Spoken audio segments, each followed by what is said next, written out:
한국사 속의 사랑. 대를 이은 난봉꾼이 일기에 적은 엽색행각.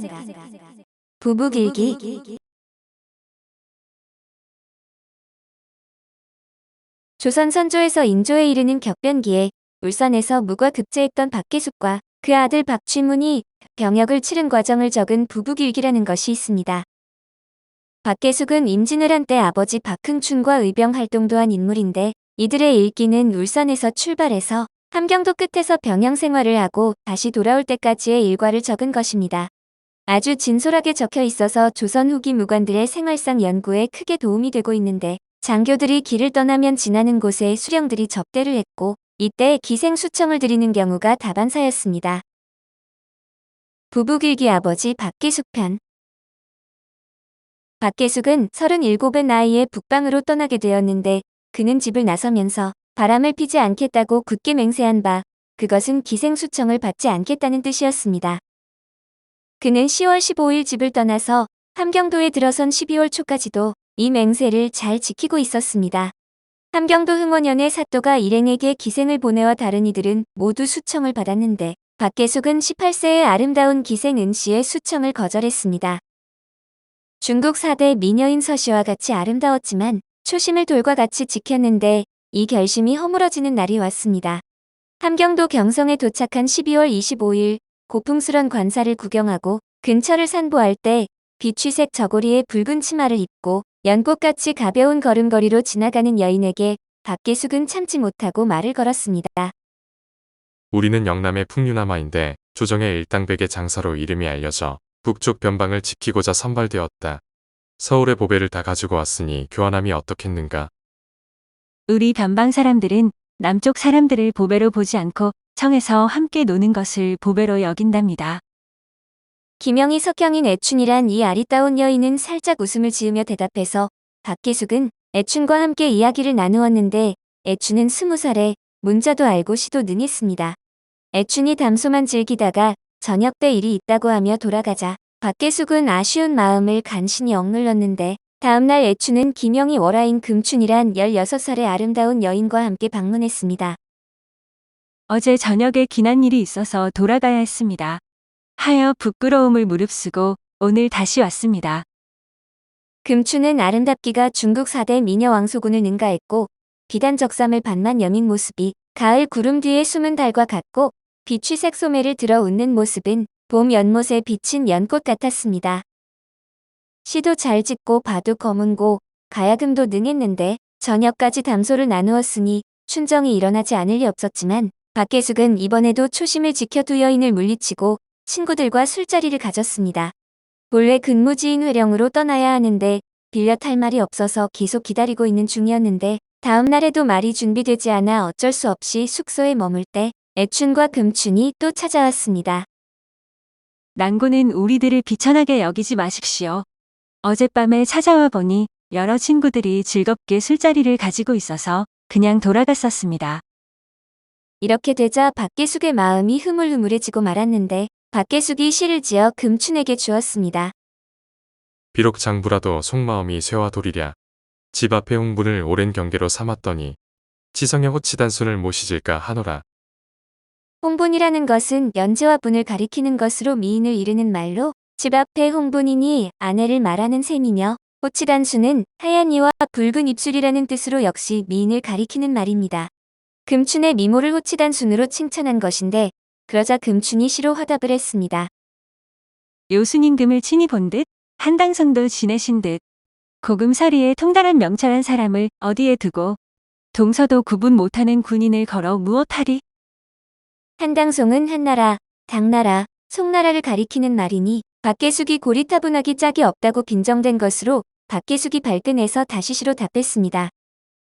나도 이러하나 낙양성 동쪽 나비이로다. 광풍에 휘날려 여기저기 다니더니 변방에 이름난 꽃가지에 앉아보려 하노라.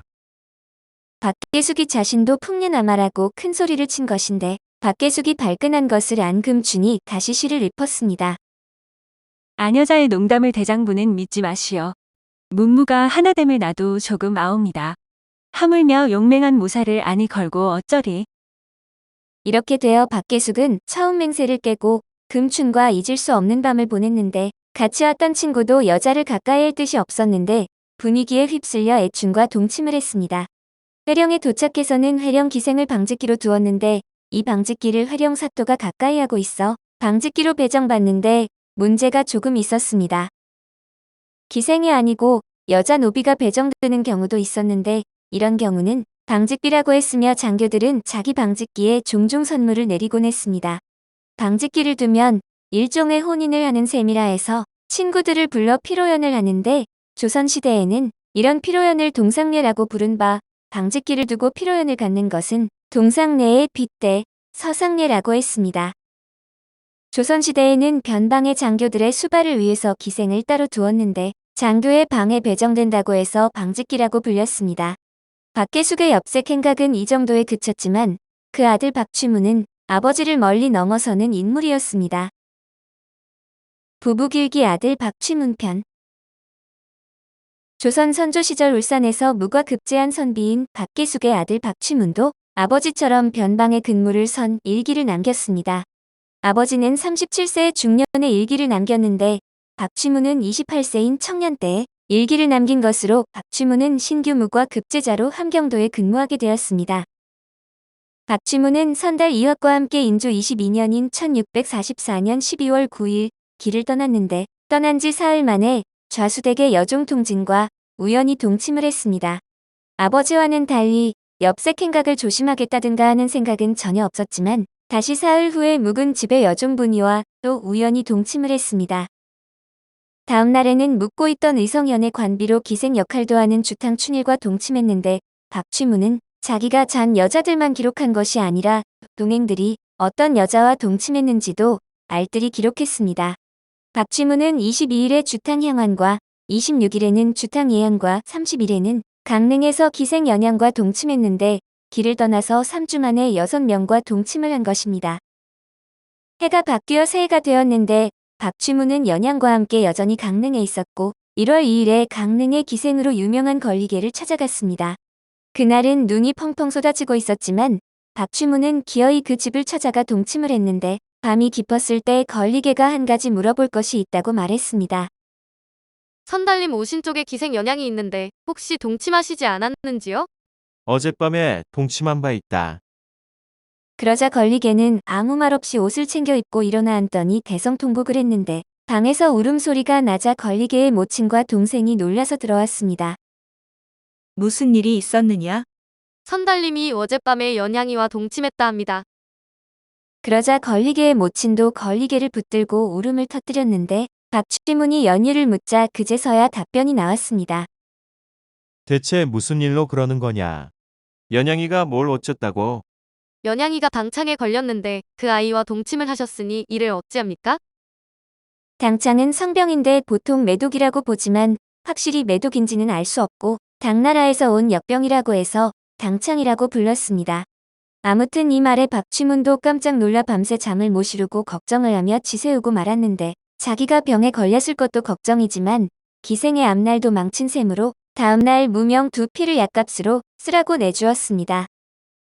저는 전답을 팔아서라도 약값을 만들 수 있지만 선달님은 저 먼 곳에서 오셨으니 약값을 마련하기 힘들 것입니다. 이건 받을 수 없습니다. 그날 밤에 박취문의 동료 하나는 허리가 굽은 막개라는 기생과 동침했는데 막개는 관찰사의 방직기로 함께 금강산에 놀러 갔다 말해서 떨어지는 바람에 허리를 다쳤습니다. 성병에 걸린 연양이나 허리가 굽은 막개도 벗어날 수 없는 것이 기생이라는 운명이었는데 무튼 이때 놀랐던 박취문은 3주가량 여색을 멀리했습니다. 그러나 함흥부에 도착해 미모의 여인을 보자 바로 본래 버릇이 나왔는데 향교의 여종 옥환의 미모가 뛰어나 바로 가까이 하려고 한 것입니다. 이때 옥환의 주인이 보고 얼른 만류했는데 주인의 말에 박취문은 얼른 깨닫고 그녀를 멀리했지만 동료 중 하나가 미색의 눈이 팔려 동침을 하자 다음날 아침 주인이 그 사실을 알고 한탄했습니다.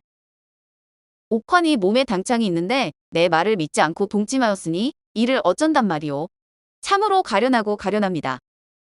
박취문도 정신이 번쩍 들어 다음날 기생들과 놀고 동료는 기생과 동침했으나 그는 동침을 하지 않았습니다. 한 달가량 자숙한 결과 몸에 이상이 없었던 모양인지 2월 5일에 길주의 관노 집에 머물면서 관노의 딸 예제와 동침했는데 오랜만이라 얼마나 좋았는지 아주 통쾌하였다고 적어 놓았습니다. 다음 날에는 기생 옥매영과 동침을 했고 11일에는 기생 옥순, 13일에는 여종 율덕, 14일에는 여종 형춘과 동침을 했습니다. 박쥐문은 20일에 드디어 부임지인 회령에 도착했는데 이곳에서도 바로 엽색 행각이 이어져서 23일에 여종 노종과 동침을 했습니다. 이곳에서는 방직기도 있고 기생들과도 자주 만났는데 박쥐문은 그 정도로 양이 안 찼던 것 같습니다.